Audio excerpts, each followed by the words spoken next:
Meet me on the softer side. Meet me on the softer side. Softer side of your heart. Hi there, and welcome to the Skylight Books Author Reading Series. You can find out about this and all of our other author events at www.skylightbooks.com, where you can also browse our inventory as well as order books online. You can also follow us on Twitter or even be our friend at facebook.com. If you'd like to talk to a real person, we can be reached at 323-660-1175. And don't forget, Skylight Books depends on listeners like you to help support us. So whether you're in our neighborhood or browsing online, buy a book or two to help ensure that we'll be around for a long, long time. Thanks and enjoy. Ladies and gentlemen, Richard Blanco.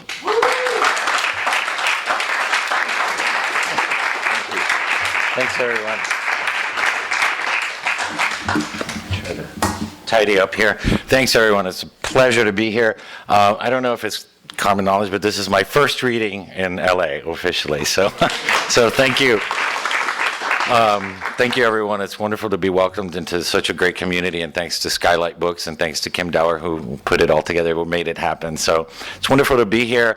It's wonderful to be in such a great, sort of wonderful, intimate space, which, by contrast, I've been doing really crazy, wild reading. So it's just wonderful to come back to this to sort of my home, which is this books, these independent bookstores. So I thank you again, Skylights, for supporting poetry, for supporting writing in this way. What I'd like to give you today is a little bit of an abbreviation of what I would normally do in a larger in a larger scope or reading. Try to give you a little bit of a narrative through some of the poems, of some of the background of what led up to the inaugural poem, and some of what my emotional underpinnings of what that poem meant to me. So I'm going to begin by telling you, as the story goes.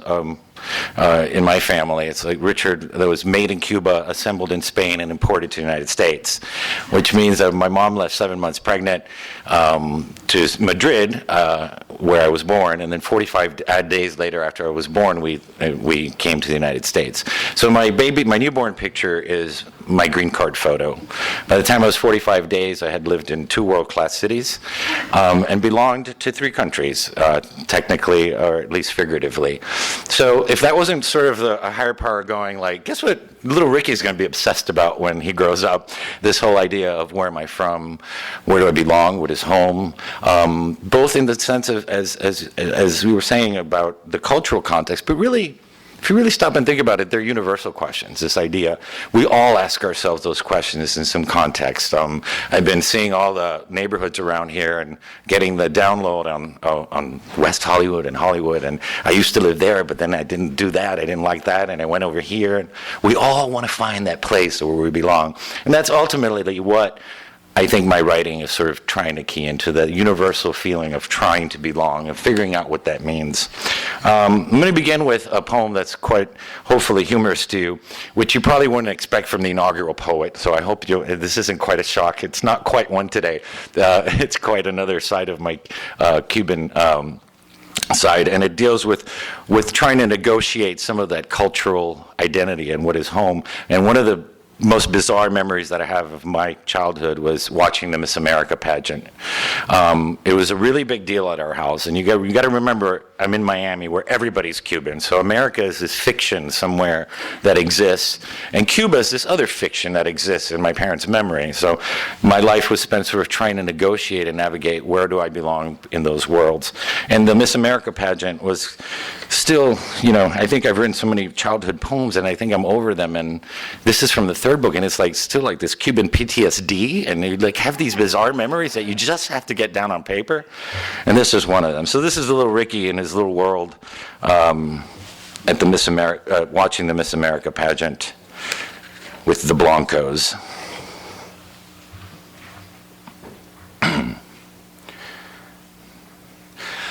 Betting on America. My grandmother was the bookie. Yep, set up at the kitchen table that night, her hair in curlers, pencil and pad jotting down $2 bets, paying 5 to 1 on which Miss would take the crown that year. Abuelo put all his money on Miss Wyoming. She's got great teeth, he pronounced, as if complimenting a horse, not her smile filling the camera before she whisked away like a cloud in her creamy chiffon dress. I dug up enough change from the sofa and car seats to bet on Miss Wisconsin, thinking I was as American as she because I was as blonde as she was, and I knew that's where all the cheese came from. And that wasn't all. Chocolate was from Miss Pennsylvania. The capital of Miss Montana was Helena. Mount Rushmore was in Miss South Dakota. And I knew how to say Miss Connecticut. Unlike my tia Gloria, who just pointed at the TV, esa, that one, claiming she had her same figure before leaving Cuba. It's true, es verdad. I have pictures, she swore, before cramming another bocadito sandwich into her mouth. Papa refused to bet on any of the misses because Americanas all have skinny asses, he complained. There's nothing like a big culo cubano. Funny how that doesn't need translation. And everyone agreed, es verdad, except for me and my little cousin Julito, who apparently was a breast man at age 5, reaching for Miss Alabama's bosom on the screen, the leggy mulata sashaying in pumps and swimsuit, seducing Tio Pedro into picking her as the sure winner. She's the one. She looks Cubana, he swore. And she did. But she cost him $5. Cojones, he exploded as confetti rained down. Bert Parks leading Miss Ohio, the new Miss America, by the hand to the runway.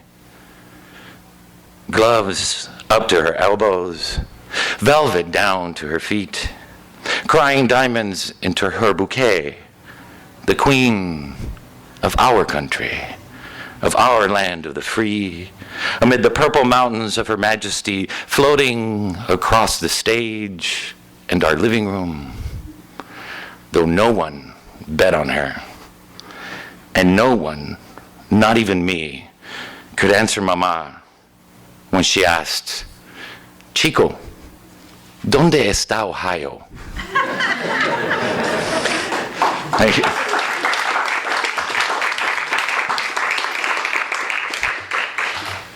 So on to more serious notes. So there's a lot of,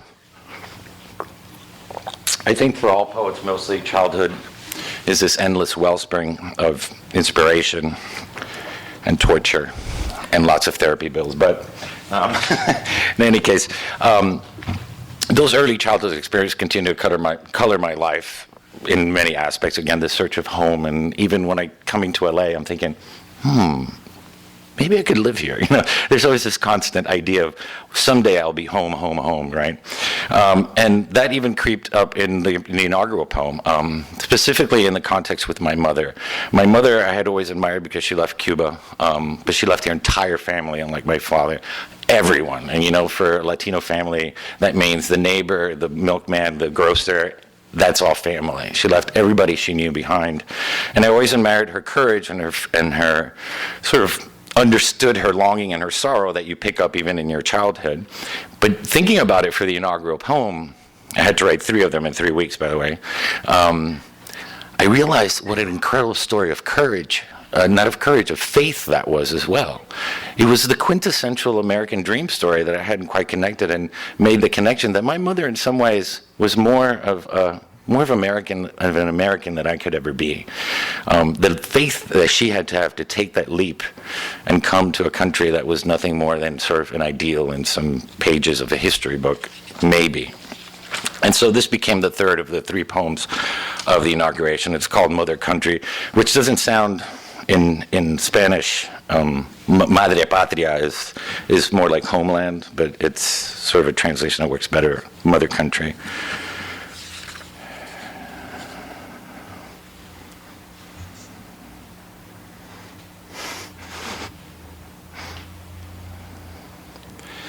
To love a country as if you've lost one. 1968. My mother leaves Cuba for America. A scene I imagine as if standing in her place. 1 foot inside a plane destined for a country she knew only as a name, a color on a map, or glossy photos from drugstore magazines. Her other foot anchored to the platform of her patria, her hand clutched around one suitcase, taking only what she needs most, hand-colored photographs of her family, her wedding veil, the doorknob of her house, a jar of dirt from her backyard, goodbye letters she won't open for years, the sorrowful drone of engines, one last deep breath of familiar air she'll take with her, one last glimpse at all she'd ever known. The palm trees wave goodbye as she steps onto the plane. The mountains shrink from her eyes as she lifts off into another country. To love a country,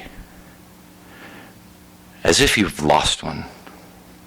I hear her, once upon a time, reading picture books over my shoulder at bedtime, both of us learning English, sounding out words as strange as the talking animals and fair-haired princesses in their pages. I taste her first attempts at macaroni and cheese, but with chorizo and peppers. And her shame over Thanksgiving turkeys, always dry but countered by her perfect pork pernil and garlic yuca. I smell the rain of those mornings huddled as one under one umbrella, waiting for the bus to her 10-hour days at the cash register. And at night, the zzz, zzz of her sewing her own blouses and quinceañera dresses for her grown nieces in still Cuba, guessing at their sizes. And the gowns she'd sell to neighbors to save for a rusty white sedan, no hubcaps, no air conditioning, sweating all the way through our first Florida vacation.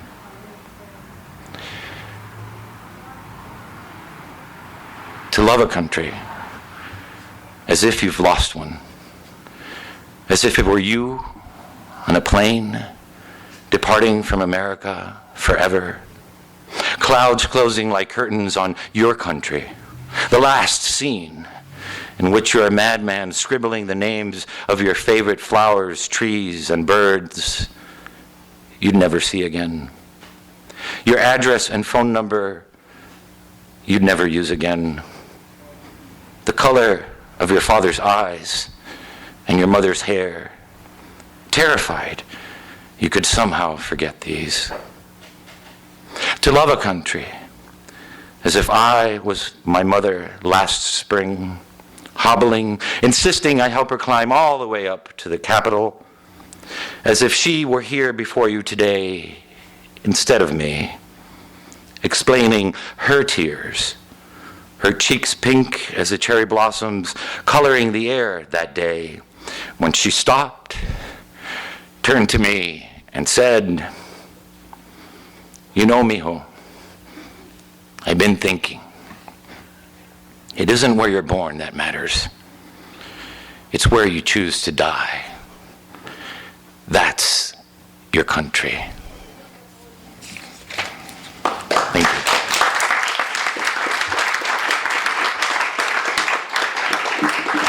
As I always say, never give a Cuban a microphone. So someone tell me when I need 10 minutes up, Kim?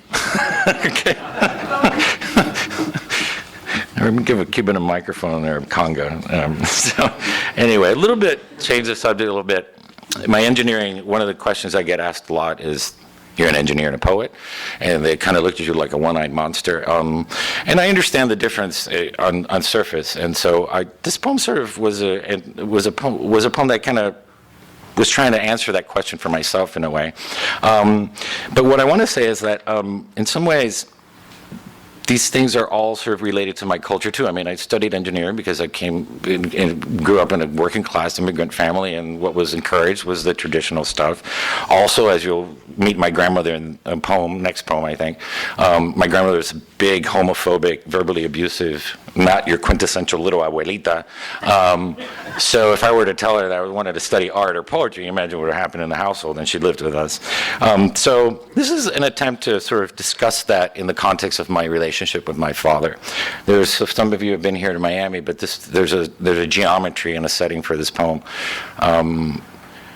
There's a bridge in Miami as you cross a toll, and on one side we have what we call the Civic Center, where all the hospitals are, all big hospital, and then there's this wonderful sort of landscape on the other side of all this, the skyline and all the rest of this beautiful site. And I take this bridge every time we go to work. And I should say one other thing about this poem. I'm also fascinated in this idea of that everything that we call an emotion or an experience happens in a place, in a three-dimensional setting, and I'm trying to play here with how those elements, those concrete elements of our life are really what we remember and where things happen. And it's a little abstract, but the poem is not, I hope. It's called Papa's Bridge.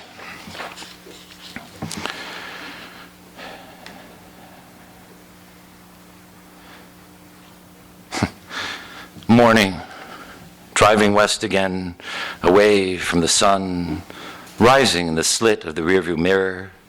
As I climb on slabs of concrete and steel bent into a bridge, arcing with all its parabolic Y-squared splendor, I rise to meet the shimmering faces of buildings, above treetops meshed into a calico of greens, forgetting the river below runs, insists on running, and scouring the earth, moving it grain by grain. And if only for a few inclined seconds, every morning on my way to work, I am 12 years old again, with my father standing on the 10th floor window of his hospital room, gazing back at the same bridge like a mammoth bone aching with the gravity of its own dense weight. The glass dosed by a tepid light reviving the city as I watched and read his sleeping, wondering if he could even dream in such dreamless white. Was he falling? Was he flying? Was he falling? Was he flying? Who was he? Who was I underneath his eyelids, flitting like the birds across rooftops, and the early stars wasting away? The rush hour cars pushing through the avenues like the tiny blood cells through his vein. The ivy spiraling down like a string of clear licorice, feeding his forearm, bruised pearl and lavender, colors of the morning haze, and the pills on his tongue. The stitches healed, while the room kept sterile with the usual silence between us. For 3 days, I served him water or juice in wilting paper cups, flipped through muted soap operas and game shows, filled out the menu cards stamped bland diet. For 3 nights, I wedged flat, strange pillows around his bed, his body shaped like a fallen S, mortared in place by layers of stiff percale. When he was ordered to walk, I took his hand. Together we stepped to the window, and he spoke. Mijo, you'll know how to build bridges like that someday. Today, I cross this city, this bridge again, still spanning the silent distance between us with the memory of a father and son holding hands and secretly in love. Thank you.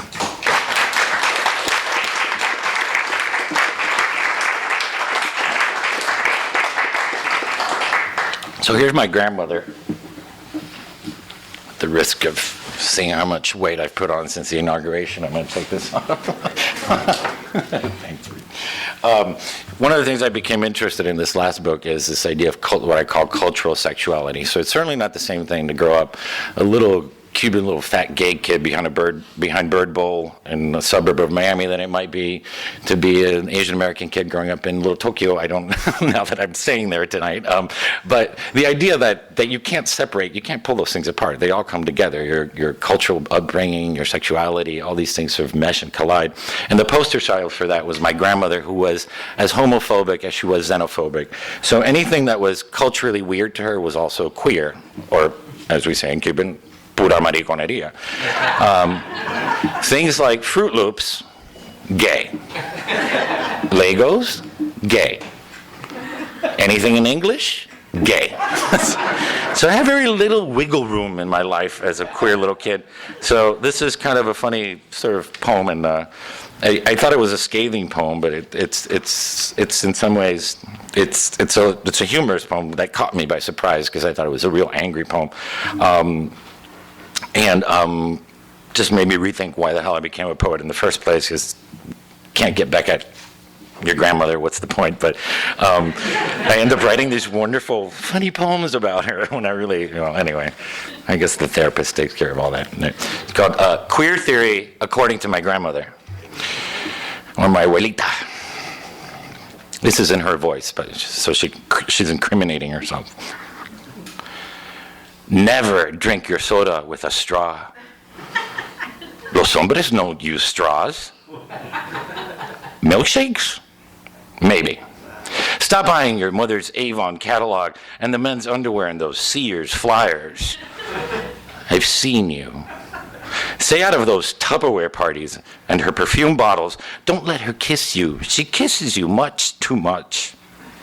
Avoid hugging men. But if you must, pat them real hard on the back, even if it's your father. Must you keep that cat? Don't pet him so much. Ay, mijo, why don't you like dogs? Never play house, even if you're the husband.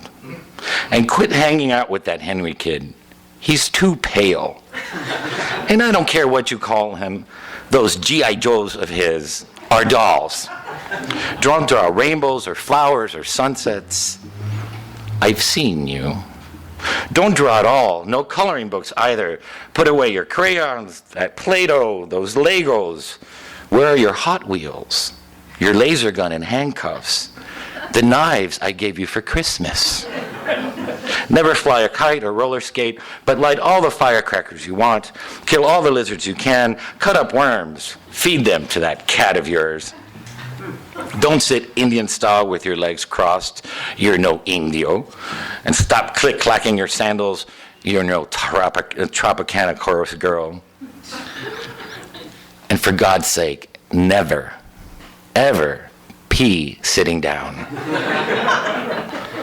I've seen you. Never take a bubble bath or wash your hair with shampoo. Shampoo is for women. So is conditioner, so is el mousse. So is hand lotion. Never file your nails or blow dry your hair. Go to the barber shop with your grandfather. You're not unisex, are you? Stay out of the kitchen. Los hombres don't cook, they eat. Come. Eat anything you want except deviled eggs, blow pops, croissants, bagels? Maybe. Cucumber sandwiches, and esos petite fours. Don't watch Bewitched or I Dream of Jeannie. Don't stare at the $6 Million Man. I said that weirdly, didn't I? Because I was thinking about him. He's responsible for many are coming out, I think. And don't stare at the $6 Million Man. I've seen you. Never dance alone in your room. Donna Summer, Barry Manilow, The Captain, Antonio, Bette Midler, and all musicals, forbidden. Posters of kittens, Star Wars, or the Eiffel Tower, gay, forbidden. Those fancy books on architecture and art, I threw them in the trash. You can't wear cologne or puka shells, and I better not catch you in those clogs. If I see you in a ponytail, I'm cutting it off. Not sure what she was going to cut off, but... ¿Qué? What? No, you can't pierce your ear, left or right side. I don't care. You will not look like a goddamn queer. I've seen you. even though you are one. Thank you. Hey, just a couple more poems and then we'll have some questions. Yes, perhaps, or just chat. So real quick narrative interlude here. Finally, little Ricky is like, okay, he goes to Cuba. Cuba's an amazing experience, but it's like not quite the Cuba of his parents. In some ways it is, in some ways it's not. Not quite home 100%. So he's like, he says, well, I'm referring to myself in third person. I'm writing a memoir right now, but he says, fine, I'll get a job in Connecticut and I'll go sleigh rides in the snow and visit Martha Stewart every Tuesday for arts and crafts, still with this romantic Brady Bunch idea of what America was. And that didn't quite work out. So finally he became this world traveler because I had the summers off and searching again for home all the time and thinking about where could I live? Maybe Cuban in Venice would make sense. Maybe not.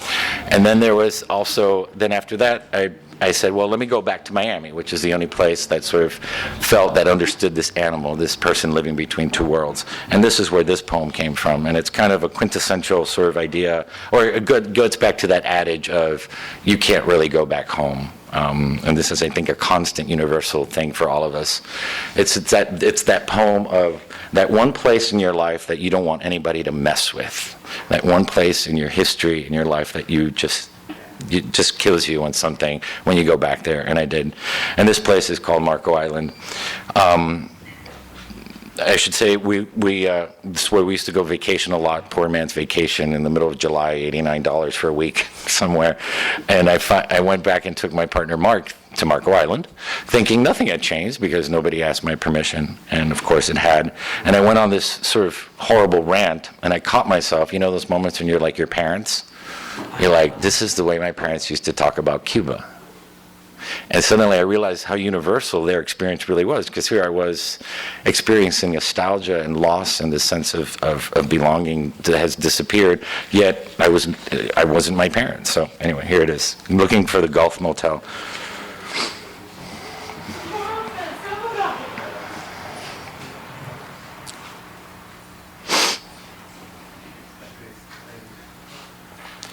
There should be nothing here I don't remember. The Gulf Motel with mermaid lampposts and ship's wheel in the lobby should still be rising out of the sand like a cake decoration. My brother and I should still be pretending we don't know our parents, embarrassing us as they roll the luggage cart past the front desk, loaded with our scruffy suitcases, 24 loaves of Cuban bread, brown bags bulging with enough mangoes to last the entire week, our espresso pot, the pressure cooker, and a pork roast reeking garlic through the marble lobby. All because we can't afford to eat out, mijo. Not even on vacation.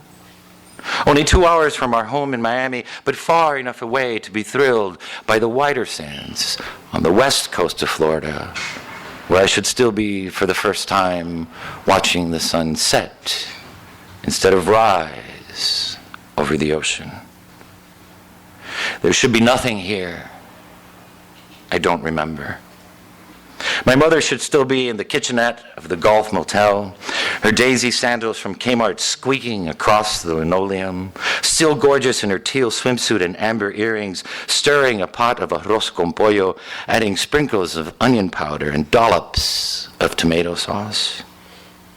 My father should still be in a terry cloth jacket, smoking, clinking a glass of amber whiskey in the sunset at the Gulf Motel, watching us dive into the pool, 2 sons he'll never see grow into men who will be proud of him. There should be nothing here I don't remember. My brother and I should still be playing parcheesi. My father should still be alive, slow dancing with my mother on the sliding glass balcony of the Gulf Motel. No music, only the waves keeping time. A song only their minds hear 10,000 nights back to their life in Cuba. My mother's face should still be resting against his bare chest, like the moon resting on the sea. And the stars should still be turning around them. There should be nothing here I don't remember. My brother should still be 13, sneaking rum in the bathroom, sculpting naked women from sand, and I should still be 8 years old, dazzled by seashells and how many seconds I can hold my breath underwater. But I'm not.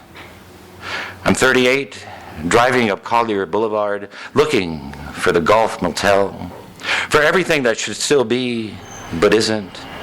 I want to blame the condos, their shadows for ruining the beach in my past. I want to chase the snowbirds away with their tacky McMansions and yachts. I want to turn the golf courses back into mangroves. I want to find the Golf Motel exactly as it was and pretend for just a moment that nothing I've lost is lost.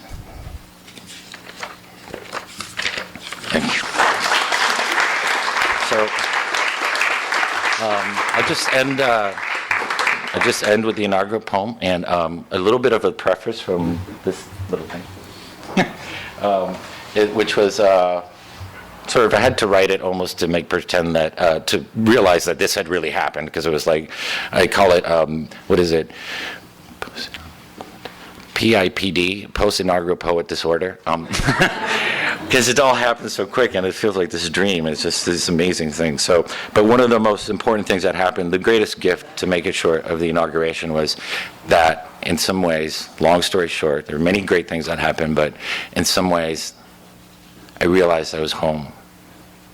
And so, in some ways, that narrative of finding place, I realized that that's my mother's story, sitting right next to me at the platform, is America. My story is America. Every single story in here is America. And that search for home is quintessentially American.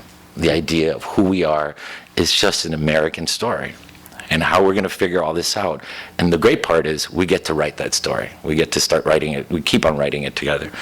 And so I was felt at home, and this is what this little preface does, and I'll read right into the poem. In that moment, I feel America standing as one, putting differences aside and taking a deep collective breath.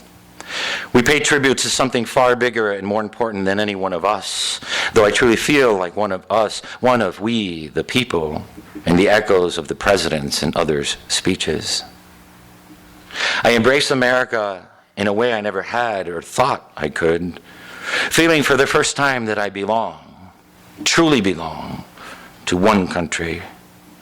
Not an imaginary ideal from TV or a nostalgic island floating in the sea of my parents' memories, but a real, tangible place that is mine, was mine all along. I turn to my mother and whisper, "Mama, I think we're finally Americanos." She gives me a tender look, as if saying, "I know, I know." Senator Schumer introduces me and calls me up to the podium. My mother squeezes my shoulder. I stand more confident than I imagined I would or could be, transfixed by the moment that is no longer about me or my poem or my glory, but about our country. Still, I'm surprised when the president and vice president stand up to greet me and shake my hand on the way to the podium. They both whisper something in my ear that I can't make out, but their gracious gestures speak silently to my heart, as if saying, "Richard, here is your country. This is your story. Here, you are home." I step up to the podium, look out over the crowd, a patchwork quilt of lives, of stories spread across our ground, under our sky, beneath our one sun. I take it all in as I take one deep breath, then another. This is for them. This is for all of us. I think to myself, and begin speaking into our wind. Mr. President, Mr. Vice President, America, one today. One sun rose on us today, kindled over our shores, peeking over the Smokies, greeting the faces of the Great Lakes, spreading a simple truth across the Great Plains, then charging over the Rockies. One light, waking up rooftops, under each one a story told by our silent gestures moving behind windows. My face, your face, millions of faces in morning's mirrors, each one yawning to life, crescendoing into our day. Pencil yellow school buses, the rhythm of traffic lights, fruit stands, apples, limes, and oranges, arrayed like rainbows, begging our praise.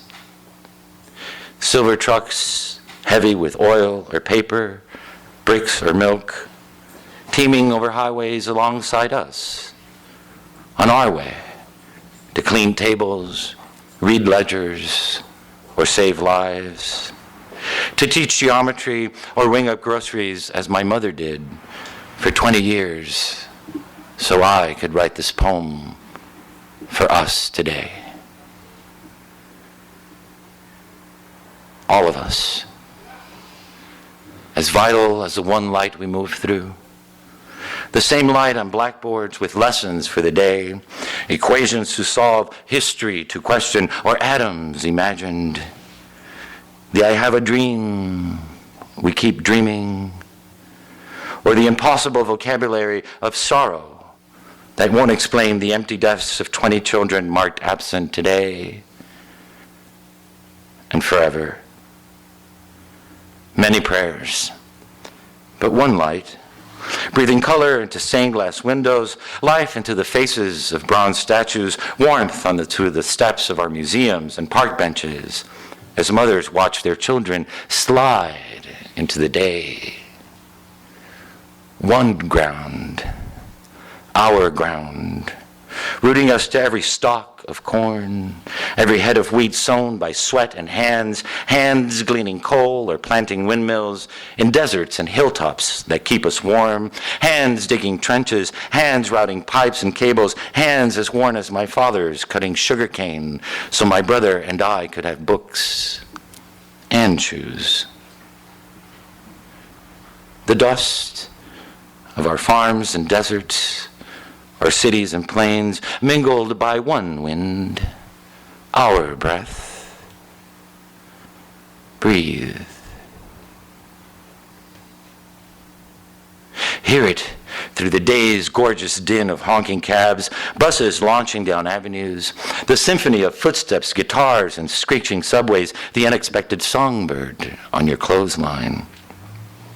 Here, squeaky playground swings, trains whistling or whispers across cafe tables. Here, the doors we open for each other all day, saying hello, shalom, buongiorno, howdy, namaste, or buenos dias, in the language my mother taught me.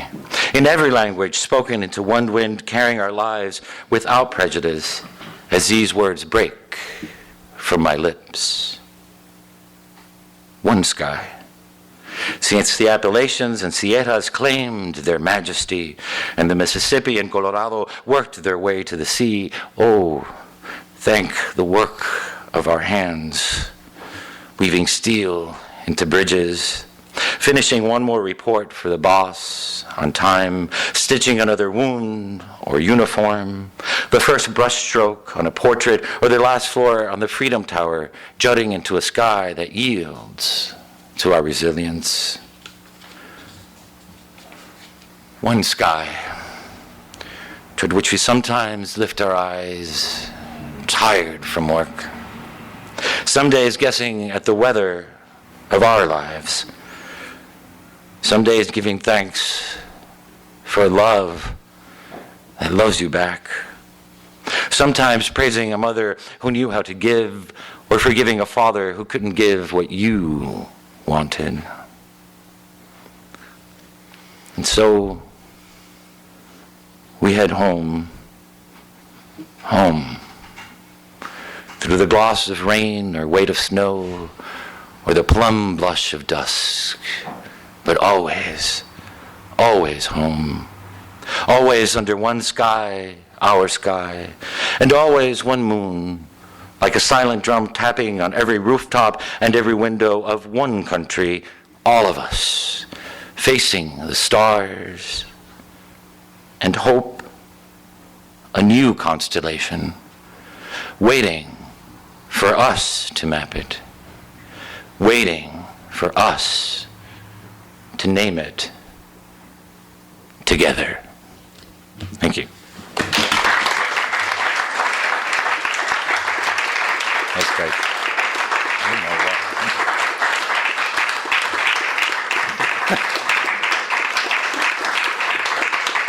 Thank you, everyone.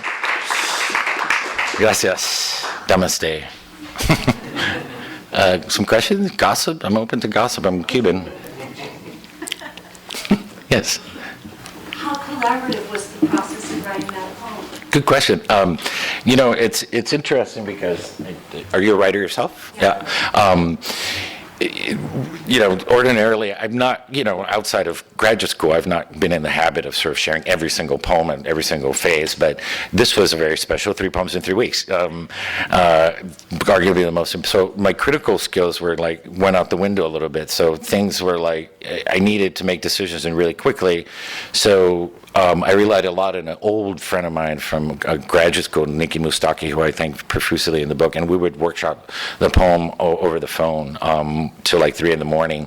I just needed that soundboard really effectively and quickly. There was no time to sit on, maybe we should break this line over here. I mean, we had to, and it speaks to, I think, what all writers in this room know, and if those of you are not writers should know, that nothing happens in a vacuum. And in a way, my relationship with her throughout this whole process bounded us in a way that the poem itself, one today, reflects. The idea that we don't exist in a vacuum, that everything that happens in our day happens because of a million zillion people all stepping up and doing what they do. And so that idea that it all sort of was connected. So she was a great help. Great help. Good questions? Go ahead. Do you know how you came to the attention of the president? No. I write a little bit about it in the book I prefer my romantic notion of him in the Oval Office, absorbed in my book and telling he'll call back Putin later, or dare I imagine him and the First Lady snuggled in bed over my poems. I can't help but think, though, that, and I always say this, that if the president would have been a poet, I feel he would have written stuff like this. I mean, his biography is more complicated than mine. This idea of negotiation, of what's your place in America, your place at the table, this idea of he's just such an incredible American dream, right? And so that's kind of where I come from in my family, searching for this dream. I went to the Oval Office in May after the inauguration, and he kind of looked me in the eye and said, he talked a little bit about this, and then he was stalling a little bit, and he said, your work was brought to my attention, and he just looked at me in the eye, and I was and I looked at him in the eye, and I think there was an unspoken said, I'm not going to ask, and you're not going to tell me, and vice versa. It's just because I think the important thing, I think they too this idea. It's about the beauty and the mystery of remaining in that sense of, so the details of anything government must have some more mundane, and I think we both wanted to stay away from that. But I can't feel that he was attracted to the work that was brought to his attention because of the very subject matter.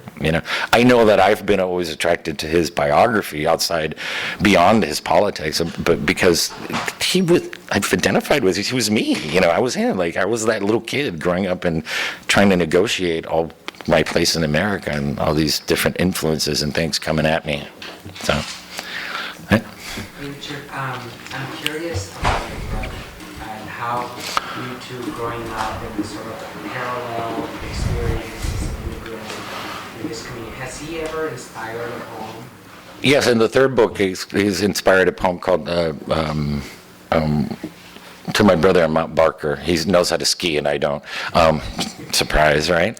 The straight one skis. But anyway, my relationship with him has been on and off wonderful, and periods of sort of weird silence. But what's interesting to him is that he's more traumatized about this, and he's more scarred in a way. He left when he was 6.5 years old. They throw him in some school in Spain, and everybody's going with the zetas, and he's just like, what the hell is this? 4 months later, they throw him in PS, I don't know what, in New York, in Manhattan, with his name, phone number, and address, because he didn't know a word of English. They just put him on the bus. There was no ESL education. So I think he had a reaction to all things Cuban that was a little weird. Like, he just didn't really think about it. And he's the one who really should have had more memories. He got divorced after 25 years, and the first thing he did was go to Cuba with me. So it's really interesting when you come to that question in your life of when you finally ask, what am I really made of? And I think that happened to him later in life.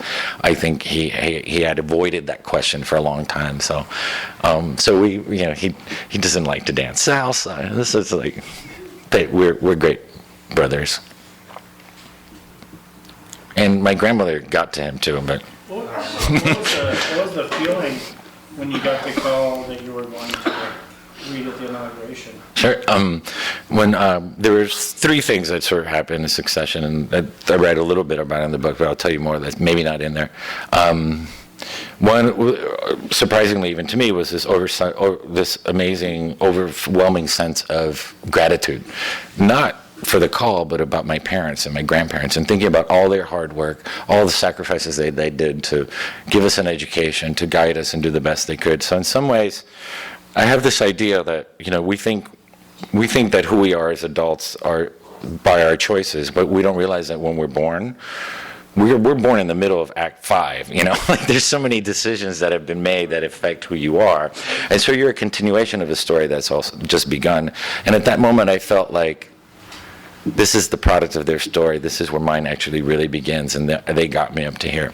So that was one phase. The other one was, as you saw, I write all about America, and I've been questioning what America is. So for about 3 seconds, I was like, oh, I got this. Don't worry, Obama, we got it. I got it covered. There's a little bit of a cocky moment there for about, seriously, like for 5 seconds. I'll give him the Miss America poem or something. I've been writing about America till then. After I realized, okay, no, we can't do that. So then I was really excited, nervous as hell, but really excited, because in a way, it made sense for me to have this assignment, and it completed me and leaped me forward into new creative territory and new questions about America, that an evolvement of those questions. Now I'm curious to see what others' experiences are. I'm curious to explore America per se, outside of a little more outside of the autobiographical. Not that I won't still write very autobiographical poems, but that it gave me permission to do something else. So, and that was the third sort of phase, was just coming to the assignment and being excited about it. And then the 5th, 7th, and 8th, and were terror, panic, and all the rest. It's a really good blend between your personal story and then the country as a whole. And right. Unity. But you can see the third poem, what happened, the third poem, the Mother Country poem, was a poem that I was very comfortable with, and that was the third poem I wrote. So the first two I submitted. They obviously picked One Today, they loved One Today, versus the first poem. And then I wrote the third poem, and I was like, I fell in love with the third poem, because I was comfortable in the third poem. I was like, I want to read that poem. And I was like, what bargaining power do I have? What can I tell them I'm not going to read? Find somebody else. Yeah, it was too late for them to find another poet. I was like just sort of negotiating in my head. But it was actually thanks to author Julia Alvarez, who put talked a lot of sense into me, and realized that basically why I was scared is because it was a new poem. I was breaking new creative territory, and that's always scary. And but what I've realized after this year and a half of reading this poem, it's one of the most personal poems I've ever written. I just stayed away from the I, but everything there, and that's why I tried to give you the the background of that search for home, the spirit, the sentiment in the poem, is for all of us to sort of realize we're all home, that we're all one nation village, we're all a tight community. And if you think about it, that's who we are. We're all these millions of communities that just make up what the human experience is, and where we find the most solace and the most belonging. And I think it was my wish for everyone was what I was after as well. So A shared dream. Yeah, and it was a great exercise because it taught me, until that moment, even with 3 books and numerous sort of honors, I still thought that why my work was well received in the back of my head was, well, because you have an interesting story, because of your subject matter, because you're a little Cuban kid, and everybody loves Cuban stuff, self-defeating thoughts, right?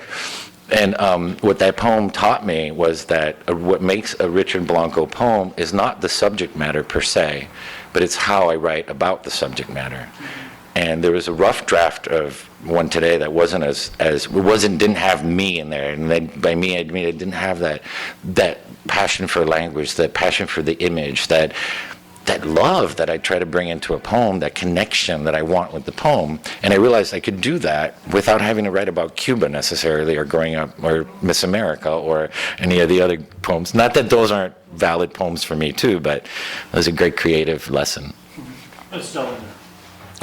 Yeah. It's all in there, in between the lines. Questions? Or is that, yeah, go ahead. Or one more here and then, yeah. I was curious if you feel that you're writing a poem that the subject comes to you, or do you go to the subject? I think both. I think it sounds like a cop-out answer, but I think you create an aura around you where you attract your obsession, right? So my obsession comes from this idea of home.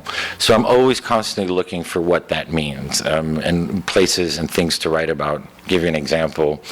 I wrote a poem about Malta because we're going to Malta on a cruise ship, and then we couldn't go to Malta, and it just, I'm always in that sphere of, but I really wanted to go to Malta because I was convinced Malta might be the place for me.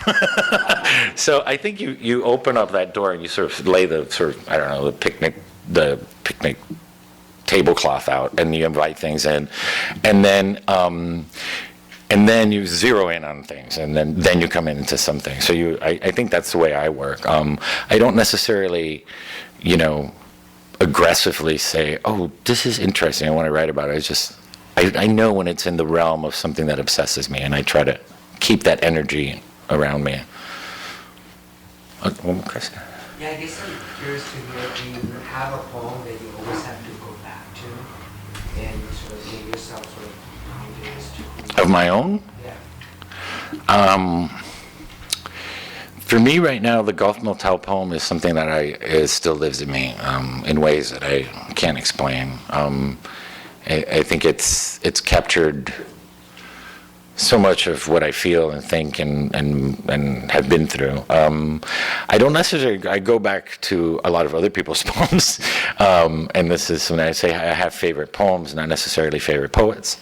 So the Love Song of J. Alfred Prufrock, One Art by Elizabeth Bishop, The Red Wheelbarrow. I mean, there's a series of, usually at grad school favorites too, that I always go back to, that always teach me something new and inspire me, and take me someplace else every time I read them. I'm like, why did I never feel that before, really? So I do that. As far as my own individual poems, yeah, having a relationship with your old work is kind of a weird thing. It's kind of like, you like them, but they're like, they were true at the time, but you've obviously, if you're doing the right work, you obviously realize that question has moved on to another, added more dimensions, or you now have all this other experience that you're bringing to the poem. So, but in one sense, I forgot, there was one poet, I think he was a Spanish poet or Latin American poet, that said, you're basically writing one poem your whole life. You know, and you can call it whatever you want, but it's that one central obsession that is the poem you always come back to in a way. It's by default. Even the inaugural poem, right? I didn't set out. A lot of this, what I'm telling you, is hindsight. I mean, it's 2020. It's like, it's after the fact. There's a lot of stuff that happens in the creative process that just happens unconsciously. But even there, I'm going back to that same poem, you know. I hate that, but everybody does it. Okay, one more question. Well, I wondered whether grad school for you was more literature as opposed to engineering? No, I got a master's in creative writing, and we luckily did have a lot of literature. Straight up graduate courses in literature analysis, because I was an engineer, and you were already an engineer. Yeah, that's my undergraduate degree. Our educational system in America is a little weird at times.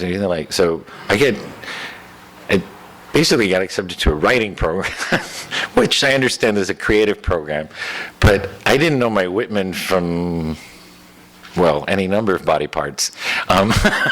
So I just was writing this stuff, right? And so luckily that program was very literature intensive, so I got caught up. Why do you ask? Was that in New York? No, in Miami. Why do you ask? I'm curious. Well, I'm a poet and a playwright. Oh, okay. And so I have an undergraduate degree in literature, Spanish literature. And I was just wondering if you had abandoned. Oh no, I'm still. I've been I'm a professional practicing engineer to this day. I'm license number 53135. Not since the inauguration. I mean, I slowly set my life up. I cut a deal with employers. I want to work 30 hours. I set myself up to make choices that helped my writing. But with poetry, we often don't have choices to make a living at, so it's not really a compromise. It's just reality. I mean, our playwriting or opera singer, I think, are pretty much, we're all there on that. But what happened since the inauguration, I loved both, and I've always had both in my life since I was a young adult. What happened after the inauguration? Now I'm living the dream, right? Like I can earn a living as a poet, as a writer, and that's so new to me. I mean, I don't know what that feels like. So I'm just playing it day by day. And I also left brain, right brain person, and that kind of, I hesitate on that a little bit because I need that left brain. So, you know, if my left brain is like busy hands or happy hands, that happens to my left brain. And if not, it wants to make spreadsheets of when to change the cat litter and and then it starts taking it out on the poetry. Like it starts approaching the poem too analytically and not letting go and just breathing into it. Your poetry is very all-inclusive. Oh, thank you. One question or? Yeah, okay, great. Thank you, everyone.